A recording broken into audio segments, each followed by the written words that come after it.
Gemini, tignan po natin kung ano yung mensahe para sa'yo ngayong November 2023. Keep in mind po na ito ay general reading lamang, so hindi po lahat ay makaka-relate, so be open-minded. Sa mga hindi pa po nakasubscribe dito sa ating channel, please subscribe na po kayo and palike na din po ng ating video. At sa mga nais naman pong mag-avail ng ating private readings, Lucky Stones and Amulet, makikita nyo po yung link sa description box below. Tarot Intentions by Aliana Reyes. Okay? So, we have reflection, projections. Ayan po. So, ito yung main theme, energy para sa'yo ngayong month na ito. Yan yung pinakamalakas na energy, Gemini. So, kung ano man itong mga pinapakita mo, siya ding babalik sa'yo. So, iwasan nyo po talaga na magbigay ng mixed signals kay universe sa mga tao sa paligid ninyo kasi mami-misinterpret po nila kayo. So, kung ano yung pinapakita mo, yun na yun. As it is na nila yung, paano ba yan? Parang hindi itatranslate eh. As is na nila yun, yun na yun, ibig sabihin. Okay? Yun ay ibig sabihin nun para sa kanila. Kaya mag-iingat ka sa mga kilos mo dito. Marami ding nagbabantay sa'yo. Alam mo bang maraming nagbabantay sa'yo, Gemini, na bumagsak ka? Na magkamali ka dito. Tignan po natin ano naman yung energy mo. We have Queen of Cups. Ayan, medyo emotional ka. Pero nakikita ko naman emotional ka, yes. Pero kayang-kaya mo tong i-control ngayong month na ito. So, medyo pabago-bago yung emotions mo, Gemini. Sabi ko nga, huwag kang magbibigay ng mixed signals ngayong buwan na ito. Tingnan natin ano ba yung mga pwede mong i-expect. We have 6 of Swords, okay? So, may smoothness naman na dumarating dito or darating sa'yo. And also, pwedeng meron dito mag-iiba ng place, ng trabaho, ng bahay. So, ayan po. So, kasi parang ito ay moving on eh. Moving on yung energy mo dito. Okay, yung mga pwede mong i-expect. So, may mga tao na pwedeng aalis. Ayan po. So, pwedeng maraming umaalis. Hindi ko alam kung sa trabaho ba yan or sa lugar po ninyo. So, parang alam mo yon, instead na nadadagdagan yung mga tao dyan, pwedeng nababawasan siya. I mean, pwedeng mga umaalis nga. Ayan. Meron tayo ditong Page of Swords. Okay, so mag-ingat ka talaga. Expect mo na may mga tao talaga na nakatingin sa'yo dito. So, ikaw dito, kailangan mo lang talaga is tumahimik. Kailangan mo lang talaga is mind your own business. Gemini, yun yung kailangan mong gawin. Kasi ang dami pong nakatingin sa'yo. Ang daming nag-i-stalk sa'yo dito. Tignan natin ano po yung pwede mong ma-accomplish ngayong month na ito. King of Cups. So, more on pwedeng about to sa relationship. About ito, relationships. Okay? So, kaya talaga wag ka magbibigay dito ng mixed signals. So, may isang tao dito na pwedeng, ayan po, aamin talaga sa'yo. We have 3 of Wands. Nilulook forward ng taong to. So, ito yung pwede mo ma-accomplish. Yung iba sa inyo, pwedeng magkita na kayo ng person mo. So, kung di pa po kayo nakikita, ayan o, yung iba sa inyo, pwedeng sa internet lang kayo nagkakilala or hanggang chat lang kayo ngayon, pero pwedeng magkikita na kayo. Ayan po. So, may magpo-pursue talaga dito. May magpipilit or may mag-aayos talaga ng mga papers. Ganyan.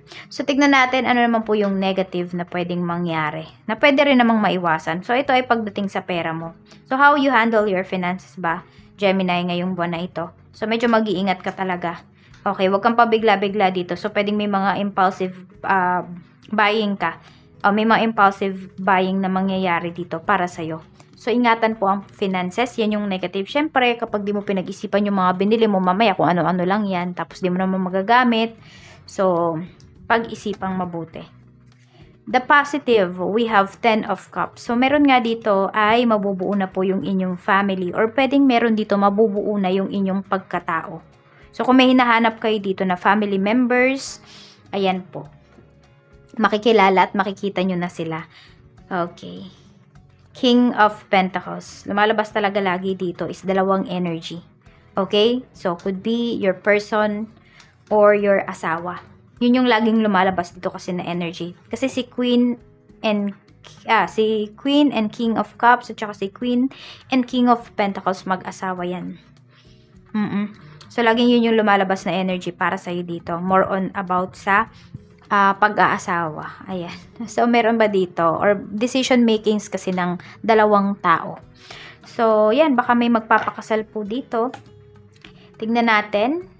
We have job. Ito yung mga blessings na pwede mong ma-receive. So, pwedeng meron dito, magkakaroon na kayo ng stable na job. Mare-regular na yung iba sa inyo sa trabaho. Makakahanap na kayo ng trabaho. Maganda yung energy sa trabaho ninyo. We have cellphone. Ayan po. Okay, so pwedeng mayroong magbabalita sa'yo na, uy, apply ka dito, may magandang trabaho dito. May opening kami, may hiring kami. We have falling.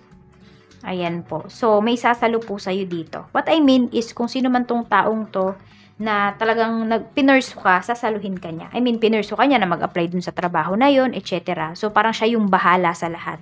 So, parang meron kang tao, Gemini, na masasandalan talaga. May taong ganyan sa life mo na parang handa talagang mag-sacrifice para sa'yo. So, tignan po natin ano pa yung mensahe para naman po sa iyong health. Okay, matatag naman yung health po ninyo. Actually, mukhang hindi kayo magiging sakitin ngayong month na ito. More on na nakikita ko lang sa inyo dito. It's either, kung hindi kayo nainitan, giniginaw kayo. Ayun yung nakikita ko dito, Gemini. Depende na lang siguro kung nasaan kayong bansa ngayon. Okay, so tignan po natin pagdating naman sa family. So, we have the Hanged Man. Okay. So, meron naman dito, pwedeng ayaw magpakita sa inyo. So, diba, sabi ko kanina parang may hinahanap kayo dito. So, meron naman dito, pwedeng ayaw magpakita. Ayan po. So, parang meron ding family members na laging nakakontra po sa inyo.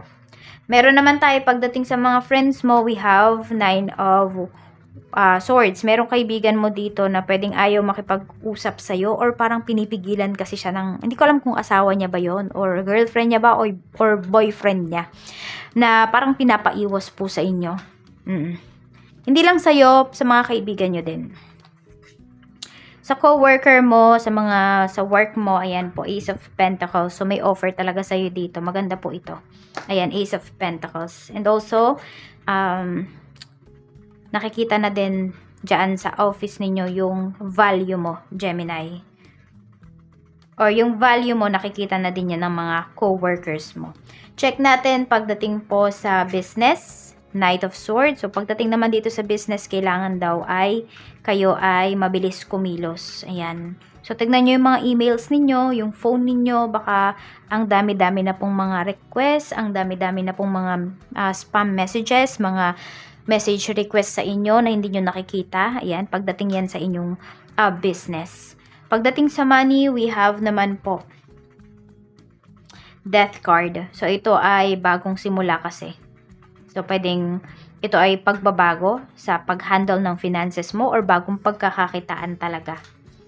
We have naman Temperance pagdating sa love life. Okay, so may healing, may moving forward din talaga dito. So, pwedeng nakikita nyo kasi na, wala na bang pag-asa yung relationship. So, pwedeng iba na din kasi yung pinapakita sa'yo ng person mo. Pero meron dito maglalambing. So, pwedeng maayos. Ayan, sabi ko nga kung ano yung pinoproject nyo, yan po.